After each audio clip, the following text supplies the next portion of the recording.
बिस्मिल्लाहिर्रहमानिर्रहीम। अस्सलाम वालेकुम दोस्तों, कैसे हैं? उम्मीद करता हूँ सब खैरियत से होंगे और अल्लाह के फ़ज़ल करम और शुक्र के साथ आज की वीडियो का करते हैं आगाज़।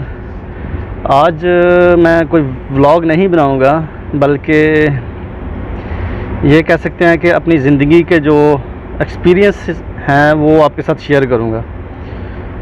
तकरीबन 12 साल हो गए मुझे दुबई में। तो जो मैंने यहाँ पे फ़ील किया है कि जो इंसान शुरू में जब कोई लड़का जब मतलब बाहर आना चाहता है, अक्सर जो होते हैं वो बैचलर जो कुंवारे होते हैं वो ही बाहर आते हैं ज़्यादा, और उनको शौक़ भी बहुत होता है कि बाहर जाएंगे। और ज़्यादातर जो लोग होते हैं वो पाकिस्तान में इसीलिए काम भी नहीं करते कि हम बाहर जाके काम करेंगे, तो वहाँ पे घूमते फिरते रहते हैं। और सबसे जो बड़ी जो चीज़ होती है वही उनके लिए नुकसानदेह होती है कि वो जो पाकिस्तान में फारिग घूमते फिरते रहते हैं लेकिन वहाँ पे काम कोई नहीं करते और कहते हैं बाहर जाके काम करेंगे। तो बिल्कुल समझ ले कि कुछ यही कंडीशन थी मेरी भी। मैं पढ़ रहा था, डिप्लोमा कर रहा था, उसके बाद भाई ने विज़िट भेजा। तो जो लोग फारिग घूमते रहते हैं पाकिस्तान में और यहाँ पर आते हैं, जब फ़र्स्ट टाइम काम करते हैं और किसी काम में उनको डाला जाता है तो वो बहुत ज़्यादा उनके लिए मुश्किल पैदा हो जाती है, क्योंकि उनको आदत नहीं होती काम करने की। और यहाँ की जो लाइफ होती है बहुत स्ट्रिक्ट और बहुत सख्त होती है। और अक्सर लोग तो मैंने इस तरह के भी देखे हैं जो शादी करवा के आते हैं और वो रोते हैं, आंसू गिरा गिरा के रोते हैं।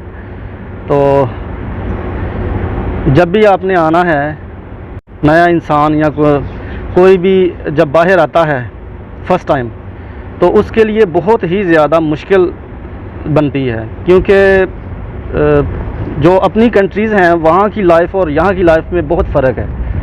और यहाँ से जब आपने स्टार्ट होना है तो ज़ीरो से स्टार्ट होना है। हाँ, अगर आप पढ़े लिखे हैं, आपके पास क्वालिफ़िकेशन है, आप इतना कुछ है आपके पास कि आप किसी अच्छी जॉब पे लग सकें, ऑफ़िस में लग सकें, तो फिर तो मच बेटर।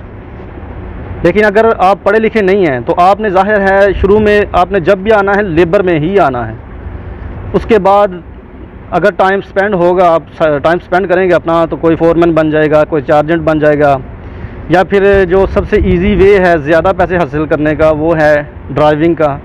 8 तरह के लाइसेंस हैं यहाँ पे, तो उनमें से कोई भी लाइसेंस चूज़ करके वो आराम से लाइसेंस लेने के बाद आराम से अपनी सैलरी को इंक्रीज़ कर सकते हैं। तो ये है लेबर का, ये एक वाहिद यही तरीका है जो मतलब कि एक या दो तीन तरीके हैं यही कि अपनी जो सैलरी है उसको इंक्रीज़ करने के।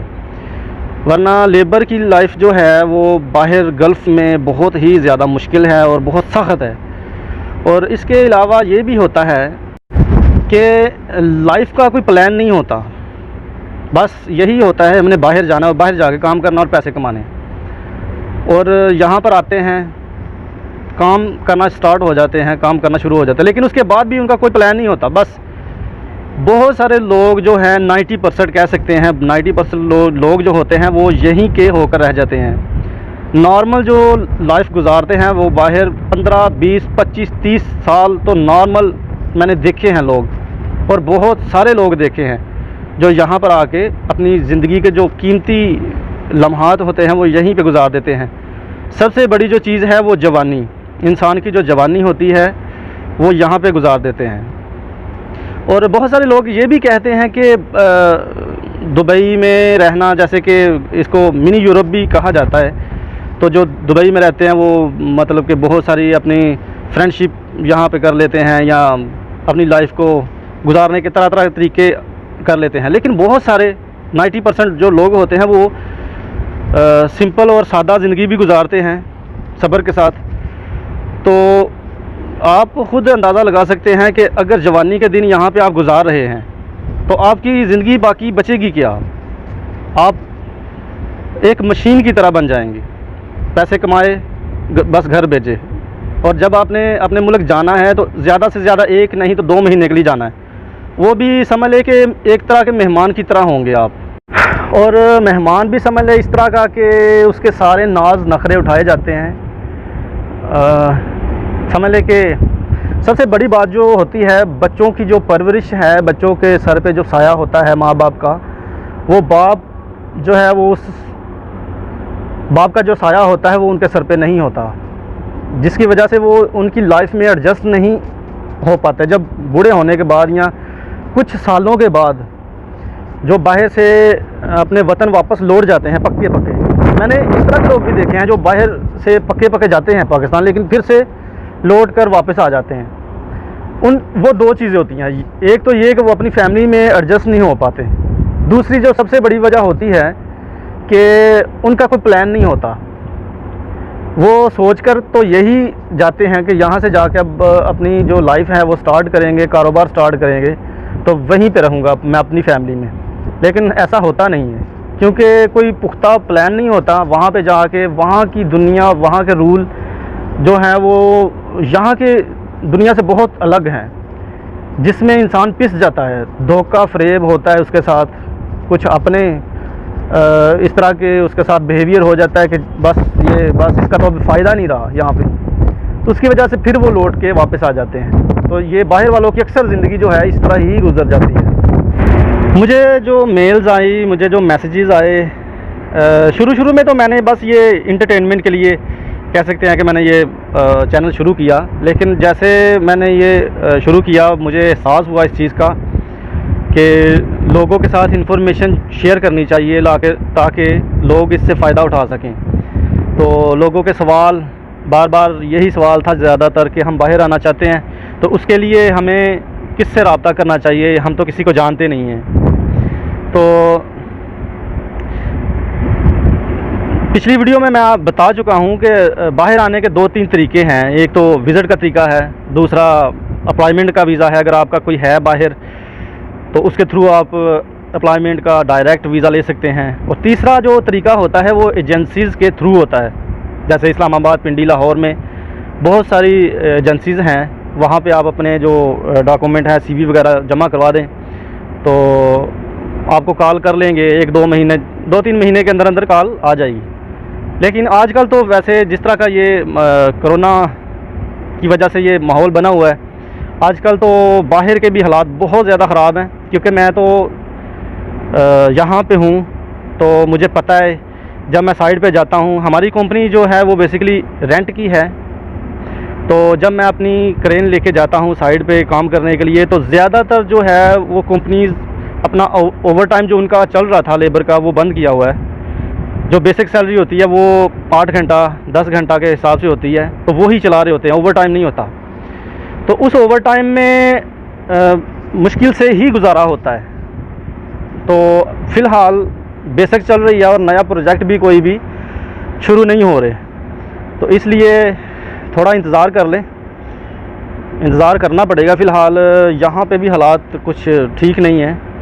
जैसे ही हालात ठीक होंगे, कारोबार नए स्टार्ट होंगे, नए प्रोजेक्ट स्टार्ट होंगे, तो फिर वैकेंसीज़ जाएंगी एजेंसीज़ में, आप वहाँ पे अप्लाई कर सकते हैं और आपको इंशाल्लाह अच्छी सैलरी वाली जॉब मिल सकती है। मैं ये नहीं कहता कि बाहर नहीं आना चाहिए, बाहर आना चाहिए। मुझे कासिम अली शाह जो हैं वो एक बहुत ही बड़े टीचर और लेक्चरर हैं, मैंने उनसे बड़ी मोटिवेशन जो है वो हासिल की है। उनकी जो बातें हैं वो कहते हैं कि शायद क्या नाम है उसका, एक कोई कामयाब इंसान है, उसका एक कौल है, एक उसकी बात उसने कही है कि गरीब होना जुर्म नहीं, लेकिन गरीब रहकर मर जाना एक जुर्म है। कि अगर आपकी ज़िंदगी में कोई पॉलिसी नहीं है, अगर आप का कोई मकसद नहीं है, आपका कोई प्लान नहीं है, तो आपकी ज़िंदगी ऐसे गुजर जाती है, तो फिर कोई फ़ायदा नहीं है आपकी लाइफ का। तो कासिम अली शाह साहब ये कहते हैं कि आप अपनी ज़िंदगी का ये एक पीरियड जो है वो एक इसमें देख लें, वक्फ कर दें कि मैंने इतने साल ये काम करना है, जो भी काम करें आप, उसके बाद मैंने जॉब नहीं करनी, मैंने अपना ही काम करना, बिज़नेस करना है। और ये वैसे भी कहने वाले कहते हैं कि 9% जो होती है वो अपने बिज़नेस में प्रॉफिट है और 1% सैलरी में है। तो बहुत सारी इस तरह की जो मिसालें हमारे सामने हैं कि दुनिया के सबसे अमीर तरीन जो इंसान है, ज़ाहिर है उसका अपना ही बिज़नेस है। जॉब वाला कभी भी उस लेवल तक नहीं पहुंच सकता जिसका अपना बिज़नेस हो। इसलिए आपने अगर काम करना है, चाहे वो पाकिस्तान है चाहे वो दुबई है, तो आप आएँ यहाँ पर काम करें कुछ साल के लिए, लेकिन उसके बाद पाकिस्तान में या यहीं पे आप अपना काम स्टार्ट कर सकें, ना कि सारी ज़िंदगी, जैसे कि मैं अक्सर लोगों को देखता हूँ 20-20, 25-25 साल हो गए हैं एक ही कंपनी में वो जॉब कर रहे हैं और ज़िंदगी गुजर गई है उनकी। और मैं अक्सर अपनी हर वीडियो में बार बार एक ही बात दोहराता हूँ कि वो देखें, पहले ये दिखाता हूँ आपको, वो आदमी नमाज़ पढ़ रहा है धूप में, शायद आपको नज़र आ रहा हो, चले मैं दिखाता हूँ आपको।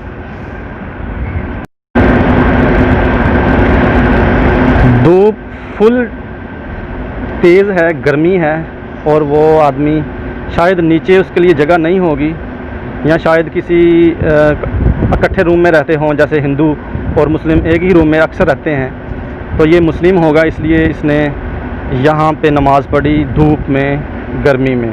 और फुल गर्मी है कि बाहर जब आप छाँव में भी खड़े रहेंगे फिर भी आपका पसीने से आपके कपड़े भीग जाएंगे, इतनी गर्मी है जी। तो मैं अक्सर अपनी वीडियोस में यही दूसरों को मोटिवेट करने की कोशिश करता हूँ और यही कहता हूँ कि अगर आप इन सब कामों के लिए रेडी हैं तो फिर बाहर का सोचें। अगर आप ये सारे काम नहीं कर सकते, मतलब यहाँ पे खाना बनाना, कपड़े धोना, सुबह फजर की अजान से भी पहले उठना और रात को जल्दी सोना और सारा दिन गर्मी में काम करना, अगर ये सब कुछ आप कर सकते हैं तो आपके लिए लायक है, आप कर सकते हैं और आप ज़िंदगी में ज़रूर कामयाब होंगे। और बहुत सारी दुनिया कामयाब होती है यहीं से अपनी ज़िंदगी के बहुत सारे मकसद जो हैं वो पूरे करते हैं, अपनी शादी करते हैं, बहन भाइयों की शादी करते हैं, घर बनाते हैं। ज़्यादातर जो लोग हैं वो यही करते हैं कि अपना घर बनाते हैं और शादियां वगैरह करते हैं अपने घर में या अपनी। तो पैसे बहुत हैं बाहर, लेकिन ज़िंदगी भी बहुत सख्त है। अगर आप ये बर्दाश्त कर सकते हैं तो आप ज़रूर आएँ और इंशाल्लाह अल्लाह आपको कामयाब करेगा। और ज़िंदगी का कोई मकसद बनाएं पहले, फिर आएँ, उस मकसद पे चलें, तो इंशाल्लाह अल्लाह ताला आपको ज़रूर कामयाब करेगा। तो चलें जी दोस्तों, आज की वीडियो का यहीं पे करते हैं एहतिताम। वीडियो काफ़ी लंबी हो गई है, तो जिन दोस्तों के बाहर के मतलब दुबई के मतलब या वीज़ों के मतलब कोई भी क्वेश्चन हो तो आप मुझसे पूछ सकते हैं, मैं इंशाल्लाह आपको ज़रूर रिप्लाई करूँगा। और मुझे अपनी दुआओं में याद रखें। और जिन दोस्तों ने अभी तक मेरे चैनल को सब्सक्राइब नहीं किया वो सब्सक्राइब कर लें, ताकि आने वाली वीडियोस दुबई के बारे में या परदेश में रहने वाले लोगों की लाइफ के बारे में कि वो किस तरह ज़िंदगी गुजारते हैं तो आप देख सकें। तो ओके जी, मुझे इजाज़त दीजिए। अल्लाह हाफिज़।